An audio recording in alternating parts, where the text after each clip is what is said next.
Hi friends, welcome to our channel. கைகளில் இருக்க நோய் கிருமிகளை முற்றிலுமாக அழிக்கிறதுக்கான கிருமி நாசினி தான் இந்த ஹேண்ட் சானிடைசர்.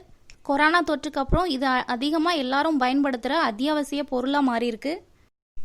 இதை இயற்கையான முறையில் எப்படி வீட்டிலேயே இதை தயாரிக்கலாம் அப்படின்றது தான் இந்த வீடியோவில் பார்க்க போகிறோம். தேவையான பொருட்கள்: வேப்பிலை, மஞ்சள், கற்பூரம், சோத்துக்கத்தாழை.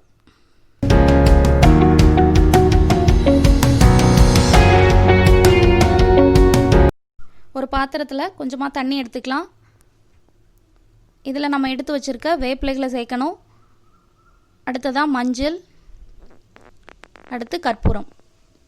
இது எல்லாம் சேர்த்து அடுப்பில் வச்சு மிதமான தீயில் ஒரு 10 நிமிஷம் இதை கொதிக்க விடணும். இந்த தண்ணியில் அந்த வேப்பிலையோட சாறு எல்லாம் இறங்குற வரைக்கும் அது நல்லா கொதிக்கணும். இப்போ இந்த தண்ணியை கொஞ்ச நேரமாக ஆற வைக்கலாம்.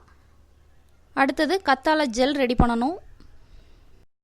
கத்தாழை ஜெல் ரெடி பண்ணுறதுக்கு இந்த கத்தாழையில் சைடில் முள் மாதிரி இருக்கும், அது எல்லாத்தையும் இப்போ நான் கட் பண்ணி எடுத்திருக்கேன். அடுத்தது இது ரெண்டையும் பாதியாக கட் பண்ணணும். கட் பண்ணிவிட்டு இதில் ஒரு சின்ன ஸ்பூன் வச்சு இதை எடுத்தோன்னா அதில் இருக்க அந்த ஜெல் மாதிரி ஒன்று எடுத்துடலாம். அது எல்லாத்தையும் சேர்த்து மொத்தமாக மிக்சியில் போட்டு அதை அரைச்சி எடுத்துக்கணும். கத்தாழை ஜெல்லை இப்போ அரைச்சாச்சு. இப்போ அரைச்சி வச்சுருக்க இந்த கத்தாழை ஜெல்லை வடிகட்டணும். அதே மாதிரி சுட வச்சு வச்சுருக்க அந்த தண்ணியை, வேப்பிலை தண்ணியையும் வடிகட்டணும். இது ரெண்டையும் வடிகட்டிட்டு இதை மிக்ஸ் பண்ணி ஸ்ப்ரே பாட்டிலில் சேர்த்துடலாம்.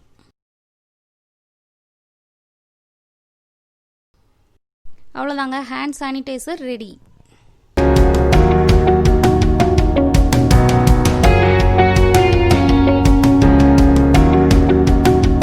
இந்த வீடியோ உங்களுக்கு பிடிச்சிருந்தா லைக் பண்ணுங்கள், ஷேர் பண்ணுங்கள், சப்ஸ்கிரைப் பண்ணுங்கள், கூடவே பெல் பட்டனையும் ப்ரெஸ் பண்ணுங்கள்.